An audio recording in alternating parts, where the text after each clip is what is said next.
Salaar cinema రేపటి నుంచి నెట్ఫ్లిక్స్లోకి రాబోతోంది. అంటే ఈ రోజు అర్ధరాత్రికి నెట్ఫ్లిక్స్లో సందడి చేయబోతోందట. ఈ మేరకు నెట్ఫ్లిక్స్ అధికారికంగా ప్రకటించింది. మరోవైపు తెలుగు రాష్ట్రాల్లో సలార్కు స్క్రీన్లు పెంచబోతున్నారట. సలార్ ఓటీటీ అప్డేట్ కోసం అభిమానులు బాగానే ఎదురుచూస్తూ వచ్చారు. థియేటర్లో దాదాపు అందరూ సలార్ను వీక్షించారు. రెండు తెలుగు రాష్ట్రాల్లో సలార్ అదిరిపోయే రికార్డులను క్రియేట్ చేసింది. నార్త్లో ఓ మోస్తరుగా ఆడింది. ఓవర్సీస్లో తెలుగు వర్షన్కు మంచి కలెక్షన్లు వచ్చాయి. ఇక ఇప్పుడు సంక్రాంతి సీజన్ ముగియడంతో మళ్లీ థియేటర్లలో సలార్ను వేస్తున్నారని తెలుస్తోంది. అదే టైంలో నెట్ఫ్లిక్స్లోకి సలార్ వచ్చేస్తోంది.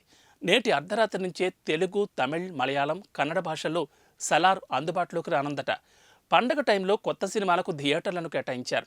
ఇప్పుడు డిమాండ్ లేని సినిమాలను తీసేసి సలార్ను వేస్తున్నారని సమాచారం.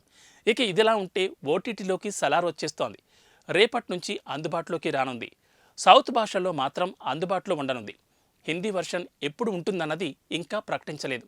సలార్ సినిమా పాన్ ఇండియా వైడ్గా సంచలనాలు క్రియేట్ చేసింది. ఇది దాదాపు 700 కోట్లకు పైగా వసూలు చేసిన సంగతి అందరికీ తెలిసిందే. ఓవర్సీస్లో దగ్గరగా $8 మిలియన్ల కొల్లగొట్టింది.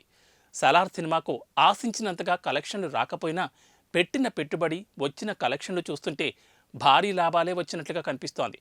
భారీ లాభాలు రావడంతోనే సలార్ టీం బెంగళూరులో భారీ సక్సెస్ మీట్ను పెట్టుకుంది. సలార్ టీం అంతా కూడా ఈ సక్సెస్ సెలబ్రేషన్స్లో సందడి చేసింది. ఇక ఈ సెలబ్రేషన్స్కు అందరూ బ్లాక్ కలర్ డ్రెస్లో కనిపించిన సంగతి తెలిసిందే. ఈ క్రమంలోనే శృతి హాసన్, సలార్, పృథ్వీరాజ్, సుకుమారన్ల ఇంటర్వ్యూని కూడా హోంబలే విడుదల చేసింది. ఇక ఇప్పుడు సలార్ సినిమా ఓటీటీలోకి రాబోతుందనే వార్త ట్రెండ్ అవుతోంది. మరోవైపు థియేటర్ల పెంపు అనే వార్తలు కూడా వైరల్ అవుతున్నాయి. మరి ఇలాంటి టైంలో థియేటర్లు ఫుల్ అవుతాయా, అంతా ఓటీటీకే మొగ్గు చూపుతారా అన్నది చూడాలి. మరి ఓటీటీలో సినిమా ఉండగా థియేటర్లు ఫుల్ అవ్వడం సాధ్యమేనా అన్నది చూడాలి.